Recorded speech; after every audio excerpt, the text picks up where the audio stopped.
अस्सलाम वालेकुम। मेरा नाम है तलहा और ये है मेरा होंडा 125। इस सफ़रनामे में आपको मैं ऐसा नारान दिखाने वाला हूँ जो कि आपने इससे पहले कभी ना देखा होगा। तो आए चलते हैं नारान। मैंने और मेरे दोस्त शहजाद ने बाइक पे नारान जाने का प्लान किया और जाने के शौक में बाइक को रात को ही तैयार करके खड़ा कर दिया। इस्लामाबाद से सुबह 7 बजे नारान के लिए रवाना हुए और मानसेरा के करीब पहुंचकर थोड़ी देर के लिए आराम किया।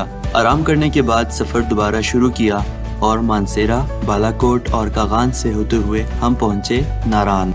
मंजिल को सामने देखा तो बहुत खुश हुए, लेकिन हमें क्या मालूम था कि असल इम्तिहान तो अभी बाकी है। ये ग्लेशियर क्रॉस करने के बाद हमारा इम्तिहान शुरू हो चुका था।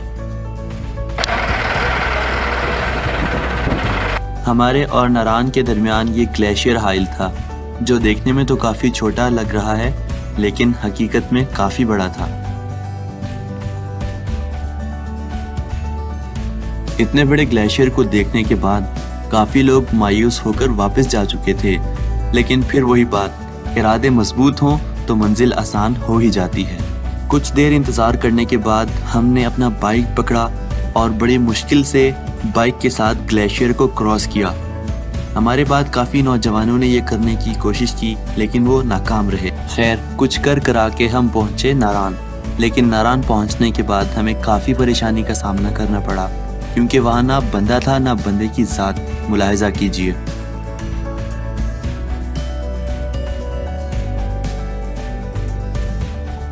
इस जगह से तो आप अच्छी तरह से वाकिफ होंगे। जी हाँ, ये वही जगह है जहाँ से सैफुल मलूक के लिए जीप रवाना होती है।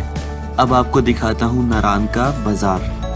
हम दोनों के अलावा पूरे नारान में 10 से 12 लोग और मौजूद थे, जिनमें ज़्यादातर होटल मालिकान और कुछ मकामी लोग थे। अगर बाकी लोगों की तरह हम भी मायूस होकर वापस चले जाते तो ऐसा नारान देखने को ना मिलता। और फिर हम लोगों ने एक रूम बुक करवाया, जो कि हमें काफ़ी सस्ता पड़ा, सिर्फ 800 रुपये। बाइक पे सफ़र करने की वजह से हम काफ़ी थक चुके थे, जिसकी वजह से हमें कुछ देर आराम करना पड़ा और फिर हम उठे मगरिब के टाइम। कुछ देर नारान के खाली बाज़ार में वॉक करने के बाद हमें भूख महसूस हुई और फिर हम लोग खाने के लिए मून रेस्टोरेंट आ गए। खाना खाने के बाद मून रेस्टोरेंट वालों ने हमें मिठाई पेश की। हमने वजह पूछी तो उन्होंने कहा कि आप इस सीज़न के हमारे पहले कस्टमर हैं। खाना खाने के बाद हमारे पास सोने के अलावा और कोई ऑप्शन नहीं थी, इसलिए हम लोग चुप करके सो गए।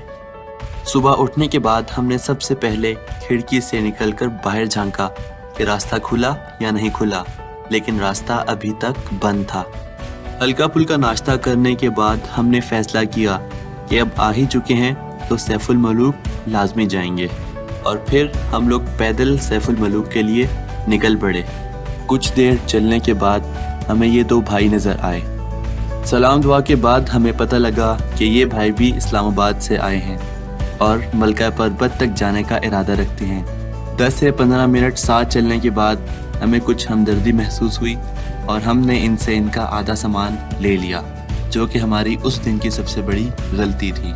इन भाइयों का एक एक बैग 30-30 किलो का था, क्योंकि उसमें पूरे 1 हफ्ते का सामान था जो इन्होंने मलका पर्बत जाकर इस्तेमाल करना था। सामान की छोटी मोटी सेटिंग करने के बाद हमने अपने सफ़र का दोबारा आगाज़ किया और चलते चलते 7 घंटे 35 मिनट के बाद सैफुल मलूक से कुछ फासले पर जा पहुँचे। हमारे पहुँचने से पहले वहाँ पर हमारा इस्तकबाल करने के लिए एक अदद कुत्ता भी मौजूद था। अभी हम 2 कदम चले ही थे कि हमें बादलों की गरज महसूस हुई। हमने पीछे मुड़ के देखा तो एक तूफान सा हमारी तरफ चला आ रहा था। तूफान के पहुंचने से पहले ही हम दोनों ने वापस जाने का फैसला किया, क्योंकि तूफान काफ़ी ख़तरनाक लग रहा था और हमारे पास हिफाजती सामान नहीं था। हमने उन दोनों भाइयों का सामान वापस किया और सलाम दुआ के बाद वापसी का रास्ता पकड़ा और कुछ ही देर बाद हम जा पहुंचे मून रेस्टोरेंट। वापस पहुंचने पर हमने महसूस किया कि बर्फ़ और धूप की वजह से हम दोनों के चेहरे सुर्ख हो चुके हैं। खैर, हमने खाना खाया और बोरियत से तंग आकर फ़ौरन वापस जाने का फ़ैसला किया और फिर हम चल दिए इस्लामाबाद की तरफ। सो ये था मेरा सफ़रनामा, जो कि मुझे खुद कभी नहीं भूलता। امید ہے کہ آپ کو بھی پسند آیا ہوگا۔ اگلے سفر نامے تک کے لیے اللہ حافظ۔